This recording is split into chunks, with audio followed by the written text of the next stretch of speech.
सध्या मुलांना सुट्ट्या सुरू आहेत आणि मधल्या वेळेत खाण्यासाठी मुलांना सतत चटपटीत हवं असतं। अशा वेळेस तुम्ही फक्त एकच मसाला वापरून हा अगदी टेस्टी होणारा मस्त चटपटीत असा चिवडा नक्की बनवू शकता। रेसिपी अगदी सोपी आहे आणि झटपट अगदी कमीत कमी साहित्यामध्ये हा एकदम टेस्टी असा चिवडा बनवून तयार होतो। तसेच तो अगदी कुरकुरीत सुद्धा बनला जातो, त्यामुळे मुलं अगदी आवडीने खातात। चला तर मग वेळ न घालवता अगदी टेस्टी असा चटपटीत चिवडा बनवूयात। इथे मी चिवडा बनवण्यासाठी गणेशचे सुरती स्पेशल अर्धा किलो मुरमुरे घेतलेले आहेत। तर आज आपण अगदी चटपटीत असा कमी साहित्यामध्ये मस्त असा चिवडा बनवणार आहोत। सुरुवातीला हे मुरमुरे आपण एका चाळणीमध्ये घ्यायचे आहेत आणि त्याला व्यवस्थित असं चाळून ते स्वच्छ असे निवडून सुद्धा घ्यायचे आहेत, कारण यामध्ये काही भुगा असतो, तसेच काही बाकीची घाण असेल तर ती सुद्धा व्यवस्थित अशी निवडून घ्यायची आहे। तर तुम्ही ते बघू शकता, आपण हे मुरमुरे चाळणीने चाळल्यानंतर त्यामध्ये खाली असं थोडासा भुगा पडलेला आहे। त्यासाठी मुरमुरे कधीही चाळणीने चाळून आणि स्वच्छ असे निवडून घ्यायचे आहेत। त्यानंतर एका मोठ्या पाटीमध्ये आपण अशाच प्रकारे बाकीचे सुद्धा राहिलेले सर्व मुरमुरे चाळून व्यवस्थित असे निवडून घेतलेले आहेत। आता आपण त्याचा चिवडा बनवायचा आहे। त्यासाठी मी ते काटदरेचा 50 ग्रॅम इतका भडंग मसाला वापरणार आहे।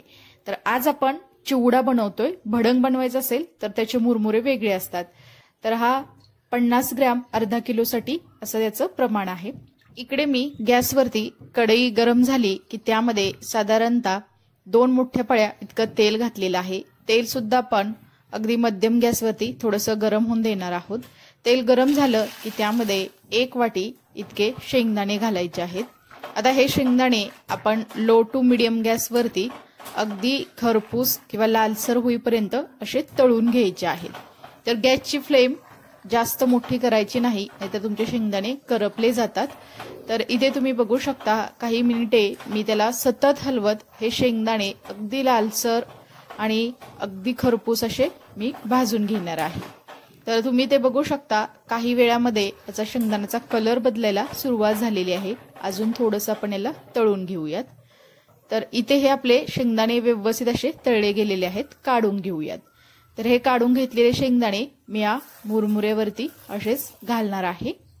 त्यानंतर बाकीचे सुद्धा राहिलेले सर्व शेंगदाणे आपण काढून या मुरमुऱ्यावरती असेच घालायचे आहेत। त्यानंतर आता ज्या गरम तेल आहे त्याचमध्ये आपण कढीपत्ता सुद्धा फोडणी द्यायचा आहे। तर इथे मी साधारणतः 1 छोटी वाटी भरून कढीपत्ता घेतलेला आहे। तर कढीपत्त्यामुळे चव अगदी छान येते, त्यामुळे थोडासा जास्तच इथे कढीपत्ता वापरायचा आहे। आणि कढीपत्ता सुद्धा अगदी कुरकुरीत असा होईपर्यंत आपण याला तळून घ्यायचा आहे। तर तुम्ही ते बघू शकता, कढीपत्ता व्यवस्थित असा तळला गेलेला आहे। काढून आपण यावरती आपण घालूयात। तर इथे शेंगदाणा आणि कढीपत्ता आपला तळून आपण मुरमुऱ्यावरती घातलेला आहे। आता जे तेल शिल्लक आहे त्यामध्ये अर्धा चमचा इतके जिरे घालायचे आहेत। जिरे अगदी व्यवस्थित तडतडले गेलेले आहेत।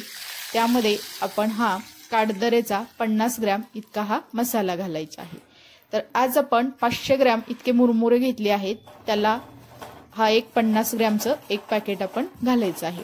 आणि गॅसची फ्लेम बंद करायची आहे आणि हा मसाला अगदी तेलामध्ये व्यवस्थित असा मिक्स करून घ्यायचा आहे। आणि आता या मुरमुऱ्यावरती हा आपण मसाला घालूयात। तर तुम्ही ते बघू शकता, यामध्ये मी हळद घातली नाही, मीठ घातलं नाही। तर या मसाल्यामध्ये सर्व साहित्य असतं, त्यामुळे अगदी इन्स्टंट परंतु अगदी चटपटीत आणि एकदम टेस्टी असा हा चिवडा बनला जातो। थोडंसं आपण याला झाराच्या साह्याने थोडंसं हलवून घेऊयात, कारण हा मसाला थोडासा गरम असतो। थोड्या वेळाने जरा थंड झालं की हाताने अगदी व्यवस्थित असं या मुरमुऱ्याला आपण सर्व मसाला लावून घ्यायचा आहे। सध्या मुलांच्या सुट्ट्या सुरू आहेत, मुलांना मधल्या वेळेत खाण्यासाठी काही ना काही चटपटीत असं लागत असतं। अशा वेळेस तुम्ही अगदी 10 मिनिटांमध्ये हा मुरमुऱ्याचा चिवडा बनवू शकता। फक्त एकच मसाला वापरायचा आणि शेंगदाणे बस। अगदी खायला मस्त लागतो, क्रिस्पी बनला जातो, तसेच टेस्टी सुद्धा बनला जातो। इथं तुम्ही बघू शकता, कलर सुद्धा अगदी मस्त असा आलेला आहे। शेंगदाणे थोडेसे जास्तच घालायचे आहेत, त्यामुळे मुलं अगदी आवडीने खातात।